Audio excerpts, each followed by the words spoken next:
कि मेरे पैनलिस्टों तुम्हारे लिए जिस तरीके की बात कर रहे हैं टीवी जिहाद की, लव जिहाद यानी तुम्हारे धर्म परिवर्तन की बात टीवी जिहाद के माध्यम से कर रही है। अगर मैं इनसे पूछ लूं कि जिहाद का मतलब क्या, तो अभी अपनी बगल झांकने लगेंगे लोग। लेकिन जहां मुस्लिम नाम होता है वहां मेरी बात सुनिए हाजी नाज़िम, मेरी बात सुनिए। जिहाद का मतलब जिहाद का मतलब बता दीजिए।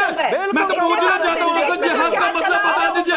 मैं हाजी नाज़िम खान अल्लाह का शुक्र। आप परेशान हो जाएंगे, मैं जिहाद का मतलब बता दूंगा तो आप परेशान हो जाएंगे हाजी नाज़िम। हम लोगों को आपके कान से ना, आपके कान से पानी के बुलबुले निकलने लग जाएंगे। मैं जिहाद का मतलब बता दूंगा तो नहीं, मैं जिहाद का मतलब बता दूंगा तो आप पानी के बुलबुले निकलने लग जाएंगे आपके कान से। झा साहब आप बड़े विद्वान हैं, देखिए आपका दिल से रेस्पेक्ट करता हूं मैं। तो जो पैनलिस्ट बैठे बर्दाश्त नहीं कर पाएंगे जिहाद के नाम पर क्या क्या चल रहा है। सारे आतंकी संगठन जिहाद के नाम पर ही चल रहे हैं, अल्लाह के नाम पर ही चल रहे हैं। ये जो मेरे पैनलिस्ट जो टारगेट उठाकर देख लीजिए एक एक नाम, इनको बताना पड़ेगा आतंकी संगठनों के एक एक नाम उठाकर देख लीजिए और कैसे जिहाद के नाम पर वो आतंकी बना देते हैं। आप लोग को कान से बुलबुले निकल जाएंगे पानी के, बर्दाश्त नहीं कर पाएंगे आप। साहब मैं तो देखिए संविधान ही हूँ, मुझे बताइए ना मतलब क्या है, मैं तो सुनना चाहता हूँ। देखिए एक सेकंड, जिहाद के नाम पर जिस तरीके से कम्युनिटी को टारगेट किया जाता है, ये नहीं होना चाहिए भाई। हम भारतीय हैं। आपको कौन टारगेट कर रहा है?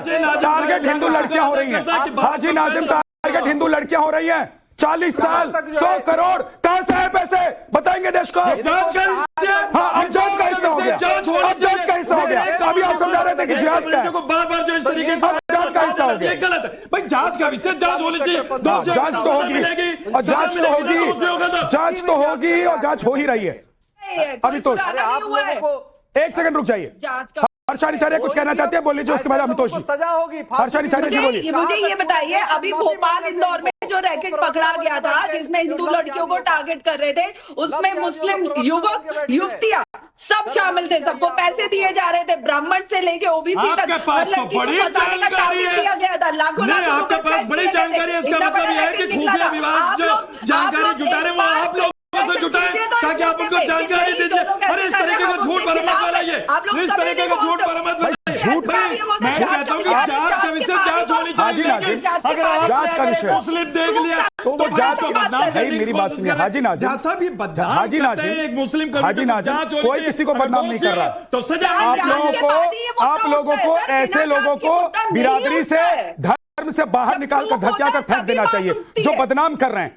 और आप लोग हर्षाचार्य और स्वामी चक्रपाणी जैसे लोगों को कह रहे हैं कि ये बदनाम कर रहे हैं। आप उन लोगों को क्यों नहीं टारगेट कर रहे हैं जो इस्लाम को बदनाम कर रहे हैं, जो एक कम्युनिटी को बदनाम कर रहे हैं? उन लोगों को टारगेट नहीं करते, उनके लिए एक शब्द नहीं निकल रहा है आपके मुंह से। उसके लिए आप कह रहे हैं कि जांच हो जाए। जज साहब ये मुल्क संविधान से चलता है। अब संविधान आ गया ना आपके, बड़े फख्र से कहता है कि मुल्क संविधान से चलता है, लेकिन यहाँ पर कभी तो बात आती है शरीयत की, कभी आती है फतवा की। भाई फतवा तो मुल्क नहीं चलता है तो सिर्फ संविधान से। ठीक है, संविधान को भूल के साइड में कर देते हो ऐसे वक्त पे। अरे हम तो संविधान को अपने सीने में बसा कर रखते हैं, साइड में करने वाले कौन है बताने की जरूरत नहीं है भाई। अगर संवैधानिक लोग हम हैं तो आप अपना भी प्रमाण दे दीजिए कितना संविधान को मानते हैं भाई।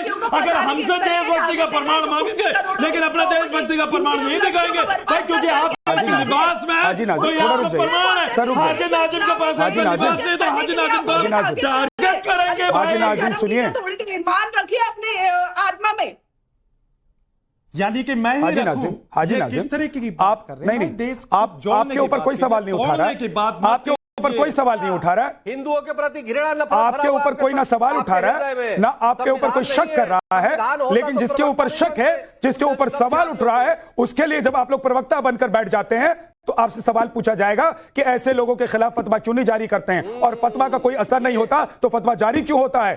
मुल्क संविधान से चलता, फतवों से नहीं। तो फिर फतवा क्यों जारी होता है? फतवे जो होता है अभी आपका संविधान आ गया, फतवे जो होते हैं हमारे अपने मसले मसाइल का हल करने के लिए आपका मसला मसाइल नहीं है कि कोई व्यक्ति आपके समुदाय को, आपके धर्म को, आपकी कम्युनिटी को बदनाम कर रहा है। ये मसाइल नहीं है आपका संविधान से, ये आपका मसाइल नहीं है, ये आपका मसाइल नहीं है ना। अभी आप कह रहे हैं कि स्वामी चक्रपाणी हर्षाचार्य आपको बदनाम कर रहे हैं, लेकिन जो आदमी बदनाम कर रहा है उसके लिए आप कह रहे हैं फतवा जारी नहीं करेंगे। ये हमारा मसाइल नहीं है। रुक जाइए सर, अब रुक जाइए। है कानून है, अमितोष तो देश संविधान से चलेगा, मैं चलेगा। देखिए जब मैं बोलता हूं एक टीवी जिहाद शुरू कर देते हैं। देखिए बोलने नहीं देना चाहते ये लोग, जानबूझ के टीवी जिहाद करते हैं। तो मतलब बता दीजिए जिहाद क्या बोलते भाई मेरे समय में। नहीं मतलब बता दीजिए ना जिहाद क्या। तो मैं तो बार बार आपसे पूछा हूं। देखिए जिहाद झा साहब विद्वान है, उनको सारा पता है, लेकिन मैं आपसे पूछना चाहता हूं कि जिहाद का मतलब क्या है। झा साहब मेरी तरफ से आप पूछ लीजिए। ठीक है, एक सेकंड रुक जाइए। एक बार स्वामी चक्रपाणी जी को कंप्लीट कर लीजिए। अमितोष जी के पास नहीं जा पाया हूं और मैं अभी अजहरी जी के पास नहीं जा पाया हूं। अमितोष जी बोलिए। देखिए समझ विद्यानाथ झा जी, इनके दिल में कोई संविधान नहीं बल्कि नफरत घृणा हिंदुओं के लिए भरा पड़ा है, झूठ बोलते हैं, जिहादियों के लिए प्रेम भरा पड़ा है। और ये किसके लिए फतवा जारी कर देंगे? एक बेटी अगर हिंदू मंदिर में जाके आरती कर देती है तो उसके खिलाफ फतवा जारी कर देते हैं। अगर मुस्लिम बेटी आरती कर दे या किसी मुस्लिम भाई मंदिर में चले जाए तो। लेकिन अगर वो संविधान को मानते हैं, बदल के करे, ये बता दीजिए कि आप बार फतवों की बात कर रहे हैं, आप प्रवक्ता बन जाते हैं या भारत का संविधान? भाई हम तो भारत का संविधान मानते हैं भाई, लेकिन जिस तरीके की बात आप कर रहे हैं मुल्क को संविधान से चलने दीजिए। हाजी साहब उनको कंप्लीट कर लीजिए ना, जब आप बोल रहे थे तो आप इन आतताइयों के साथ नहीं देते।